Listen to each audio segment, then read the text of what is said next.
Hello mga kabibig! Welcome back sa bagong YouTube channel. Ito ang pinakamaingay na YouTuber sa balat ng YouTube. Ako si Kabibig, maglabag-labag na siya with evidence na mula pulang-pula, galit na gustong manakit si Tito Ridon. Gustong manakit na galit si Tito Ridon kay Congressman Bong Suntay. Kaya ang interpretasyon ng maraming Pilipino, guilty ba si Ridon? Or isa rin siya sa mga nakatanggap ng maleta? Ala ka kabibig, hindi maipinta ang pagmumukha ni Representative Tere Ridon noong hindi ba? Noong si Congressman Bong Suntay ay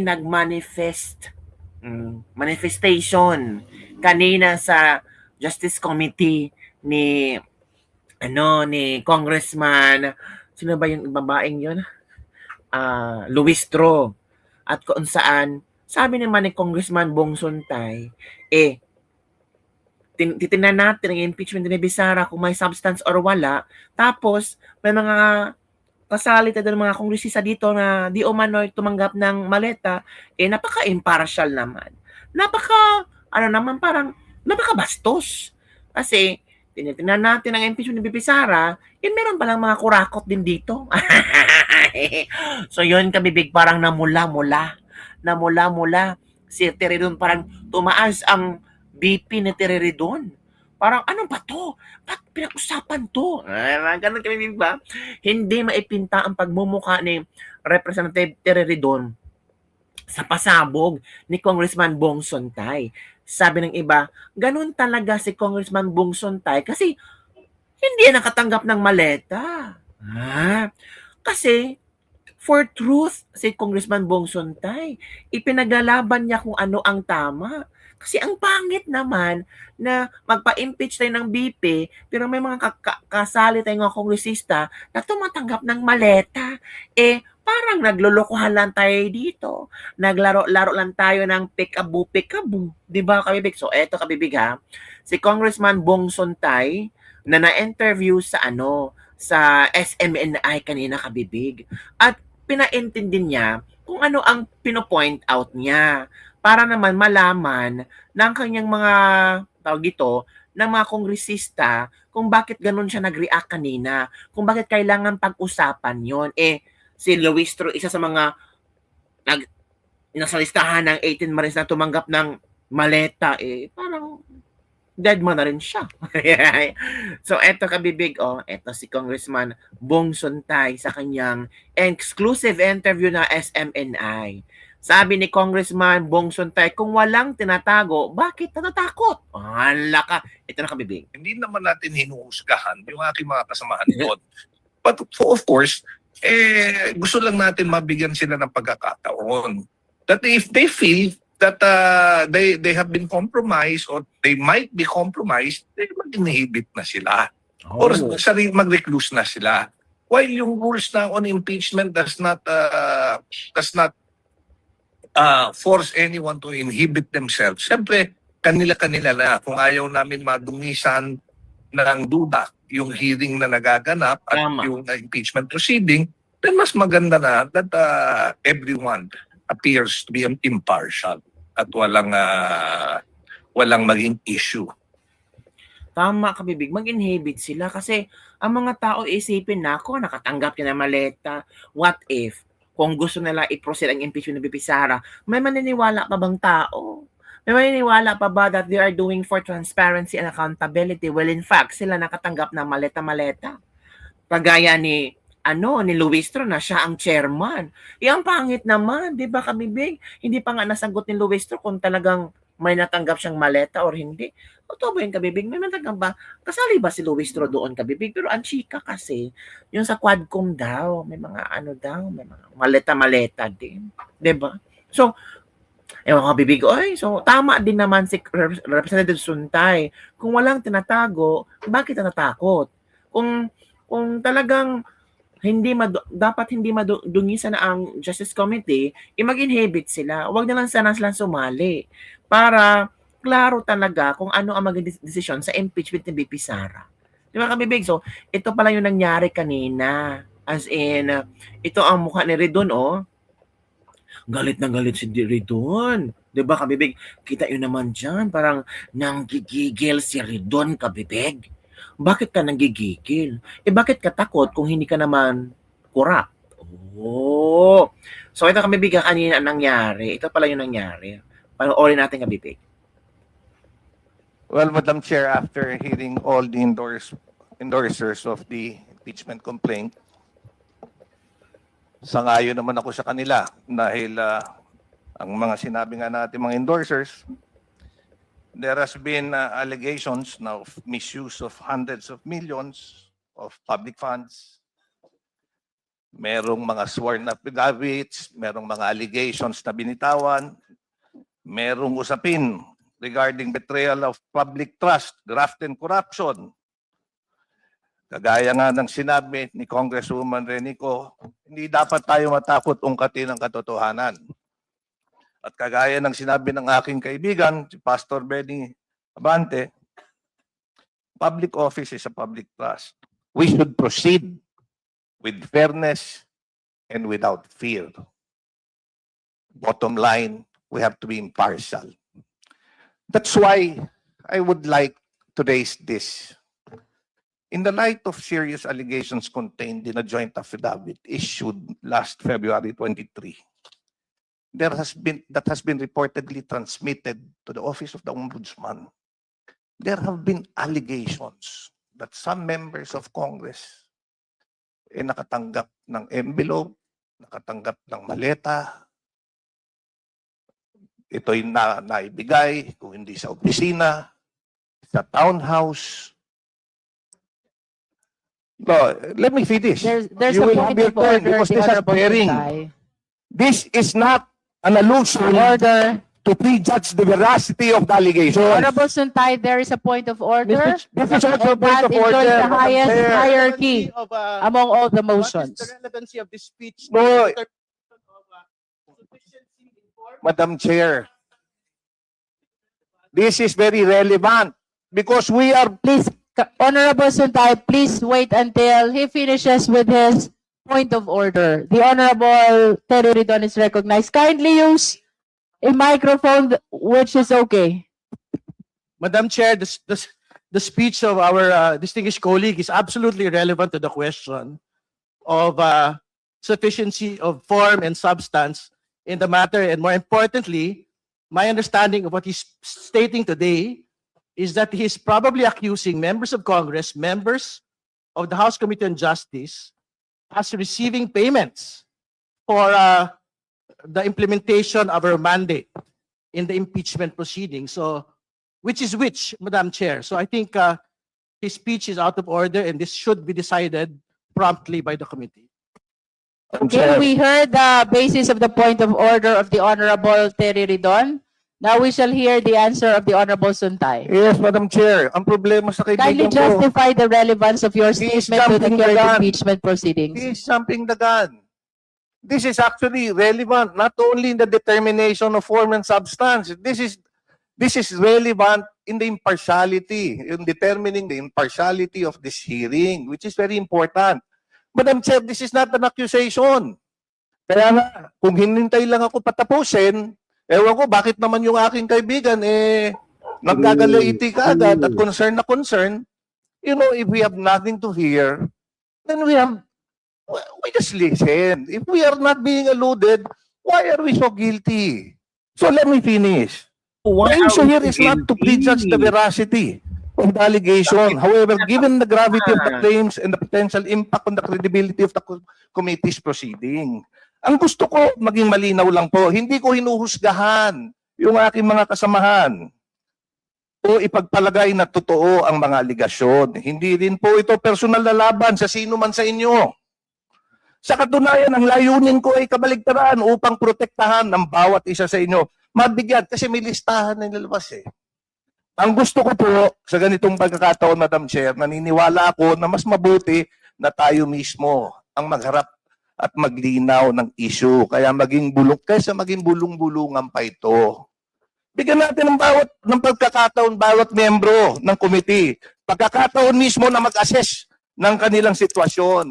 or if they can be an impartial member of this committee. Yun lang. Kung sa tingin nila, they can be an impartial, then let's proceed. However, if they think that baka pagdudahan sila at pagdudahan yung lalabas dito na resulta, then let's allow them if they want to recuse. If Honorable Suntay, with all due respect, unless all your manifestations have complete relevance to the current impeachment proceedings, you're enjoined by the chair to proceeding to your manifestation. That's why, Madam Chair, So ordered. Madam Chair, my point is just to Honorable could- Suntay, you are enjoined already by the chair to cease from manifesting, from making manifestations which are totally irrelevant to our current proceedings. Okay, thank you, Madam Chair. But as I Thank mentioned, you. this goes to the impartiality of the committee. You are Thank you assured very of the impartiality of the Justice Committee. Now we shall proceed to the determination of sufficiency in form. Thank you, Honorable Suntay. Madam The Chair. Honorable Diaz-Guerin.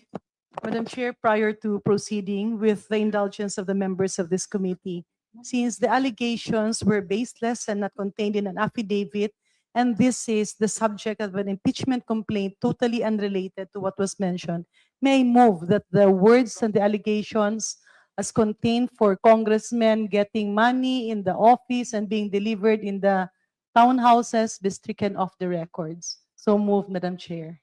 There is a motion to strike off from the record the manifestation of the Honorable Suntay with respect to the money taken or received in relation to the Basically, Madam Chair, the statements, the allegation mentioned by Congressman, or my good friend, my very good friend, Congressman Suntay, you are good friend to each other. Very, Madam Chair. Very much, Madam Chair. So, There is a motion to strike off from the record the manifestation of the Honorable Suntay about the money taken or received allegedly by the members of the House. Is there a Madam Chair. second? The same has been seconded. Is Madam there any Chair. objection? Madam Chair. Are you- Madam Chair, I have no objection considering it has been published. The Honorable Marcoleta, are you objecting? No, ma'am. In fact, I'm appealing to Let us resolve first the to motion. reinstate the. So you are objecting. No, I'm appealing to reinstate the remarks earlier made by. The motion Honorable is Suntay. still pending. It's not yet resolved.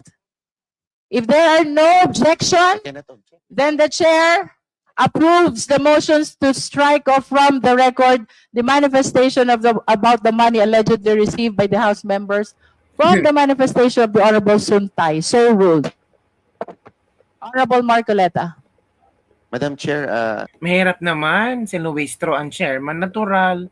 Pa-remove talaga yung statement kasi di ba kasali din si Luistro sa pinangalanan. So tama nga si Suntay para para hindi maging biased. Di ba? Ang kanilang pag-check sa impeachment ni BP Sara kung may substance or hindi. I'd like to appeal. I think the remarks earlier made by Honorable. Is that a motion for reconsideration? It's more of a Sa Luistro manifestation. yata, Okay, please manifest. Opo.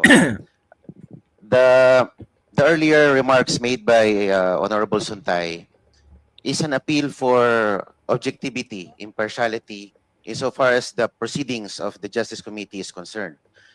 Ang binanggit po niya, if we will, no offense to the most of the members of the Justice Committee, there are 25 House members named in the affidavit of the 18 ex-Marines, 25 names, which comprise around 1/3 of the membership of the Justice Committee here, all present. 1/3 talaga. The Honorable Marcoleta is likewise reminded to confine the manifestation to the relevancy of the current impeachment I proceeding. think it's very germane, ma'am, because we will, Tama si it Marcoleta. boils down to the objectivity and impartiality of Correct. the members. Honorable Marcoleta, we have not reached even the determination of sufficiency in form. Kaya And the chair has nga eh. stated already that the Justice Committee is assured of the impartiality of Hindi na maging the chair, impartial including yan all eh. the members. I think that is premature for us to discuss on the partiality when we haven't heard any of these impeachment complaints. Hindi nga eh, parang sinimula na lang yung Marcoleta at Bong Suntay. Kasi kung there's a possibility na maging impartial sila eh. Oo. Tapos anong tingin ng mga tao? Ay nako, may maleta na yan. Yun ang kanilang ipa-impeach si Sara kasi may nakatanggap na yun na maleta. Yun ang ayaw ni na Marcoleta at Bong Suntay na mababahiran ng hindi magandang mukha ang mga kongresista at kongreso. Kasi sobrang sobrang pangit na. Ang mga tao wala nang paniniwala sa mga kongresista. So unless the manifestation has relevance to the current impeachment proceeding, the Honorable Marcoleta is requested to cease from making manifestation outside the subject matter of this impeachment proceeding. Madam Chair, with due respect to the 25 members who were mentioned in the affidavit, Honorable Marcoleta, you're reminded by the chair already to confine to the subject matter of this impeachment proceeding. Hala, If you continue to make a manifestation outside the subject matter, we will be ruling you out of order. With all due respect. Oh, yan na. Oh, yung mukhang Coqui Bisado Aga and our Congressman Bong Suntay, District 4, QC, and God bless. Hala, namula naman si doon, manginig pa sa boses. Pero cut agad si Luis Ropa, pati kasi siya nakatanggap. O, ito ha. After hearing Ito all, kasi ang tawag dito. Ito kasi ang listahan na nandun din ang pangalan ni Luis Kabibig. So, sino bang hindi mag-iisip na posibleng mangyayari yun? Ito, yan Kabibig, yan, Nautusan din kaming na mag-escort at mag-deliver ng iba't ibang laki ng maleta sa mga congressmen, women na naalala namin sa ngayon dahil sila ang napapanood namin minsan sa telebisyon o palagi namin silang nakikita pag nakausap nila si Saldico. Nag-deliver kami mismo sa bahay ng ilan sa House of Representatives at yung iba ay kinuha nila sa Unit 8 o Unit 9 ng Polo Club Townhouse, Forbes Park. Sila ay mga sumusunod: Abante, Adjong, Alvarez, Ang, Baronda, Barbers, Bernos, Brosas, Castro, Chua, Dalipi, De Lima, Frances. Ito pa. Ang dami nila, Garin, si Garin kanina. Gonzales, Conghon, Luistro. 'Di ba? Manuel, Marcos, Ortega, Paduano, Kimbo, Romualdez Martin, Suarez at Tulfo Erwin.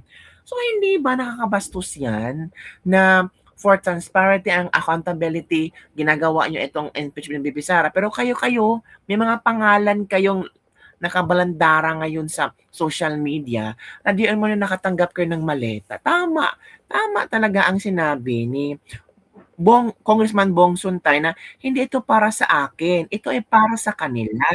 'Di ba? Hindi naman natin sila hinuhusga. Tama nga. 'Di ba? So yun Kabibig, ano ang iyong komento hinggil dito? Kailangan ba talaga na mag-inhibit para hindi maging impartial ang maging resulta sa Justice Committee tungkol sa kanilang pag check kung may substance ba ang impeachment ni VP Sara? Kasi you cannot control the mind of the people. Lalo na itong nilabas ng affidavit ng 18 Marines. Lalo na itong si Boying Rimulya nagsabi na totoong nakausap niya sila Trillanes. At yung statement na yan ay nasa loob ng affidavit ng mga Marines. So, lalo ang mga tao maguguluhan, lalo ang mga tao magdududa sa inyo. Yun lang Kabibig. Ano ang iyong komento mga Kabibig? Don't forget to like, subscribe, and share this video para sa mga trending news na ating pag-usap-usapan. Grabe. Ano sa palagay mo? Naniniwala kayo Kabibig? Kailangan mo talaga mag-inhibit ang mga kongresistang nasali sa pangalan ng 18 Marines na kanilang affidavit. So pati yung chairman, si Luistro, kailangan mag-inhibit. Nako po, maghintay tayo sa mga updates Kabibig ha. Kasi ang pangit talaga. Oo. Parang hindi magandang tingnan na itong mga kongresistang ito na nandun sa affidavit ng 18 Marines, sila pa ang magdidesisyon kung may substance yung impeachment ni Bibi Sara. Well, in fact, sila din ay may problemang kinaharap na kailangan din nilang imbestigahan at kailangan nilang sumagot sa taong bayan tungkol sa korupsyon na mali-maletang dinideliver sa mga bahay nila at sa mga townhouses and so on and so forth. Di ba napaka-weird, napaka-pangit, napaka-bastos, napaka-unfair, at napaka-biased. Mga kabibig, don't forget to like, subscribe, and share this video. Bye everyone, see you next time.